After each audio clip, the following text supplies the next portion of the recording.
Grand ಫಿನಾಲೆಗೂ ಮುಂಚೆಯೇ ಒಬ್ಬರ ಆಟ ಇಲ್ಲಿಗೆ ಮುಗಿದು ಬಿಗ್ ಬಾಸ್ ಮನೆಯಿಂದ ಹೊರ ಹೋಗುತ್ತಾರೆ.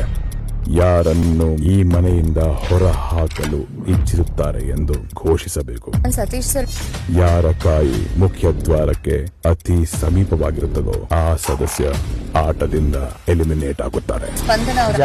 ಜಾನ್ವಿ ಅವ್ರು ಸದಸ್ಯರು ಬಹುಮತವಾಗಿ ನಿಮ್ಮನ್ನ ಬಿಗ್ ಬಾಸ್ ಮನೆಯಿಂದ ಹೊರದೂಡಿದ್ದಾರೆ. ಇಂದು ರಾತ್ರಿ 9:30ಕ್ಕೆ ಗ್ರ್ಯಾಂಡ್ ಫಿನಾಲೆಗೂ ಮುಂಚೆಯೇ ಒಬ್ಬರ ಆಟ ಇಲ್ಲಿಗೆ ಮುಗಿದು ಬಿಗ್ ಬಾಸ್ ಮನೆಯಿಂದ ಹೊರ ಹೋಗುತ್ತಾರೆ. ಯಾರನ್ನು ಈ ಮನೆಯಿಂದ ಹೊರ ಹಾಕಲು ಇಚ್ಛಿಸುತ್ತಾರೆ ಎಂದು ಘೋಷಿಸಬೇಕು. ಸತೀಶ್ ಸರ್, ಯಾರ ಕಾಯಿ ಮುಖ್ಯ ದ್ವಾರಕ್ಕೆ ಅತಿ ಸಮೀಪವಾಗಿರುತ್ತದೋ ಆ ಸದಸ್ಯ ಆಟದಿಂದ ಎಲಿಮಿನೇಟ್ ಆಗುತ್ತಾರೆ. ಜಾನ್ವಿ ಅವ್ರು ಸದಸ್ಯರು ಬಹುಮತವಾಗಿ ನಿಮ್ಮನ್ನ ಬಿಗ್ ಬಾಸ್ ಮನೆಯಿಂದ ಹೊರದೂಡಿದ್ದಾರೆ. ಇಂದು ರಾತ್ರಿ 9:30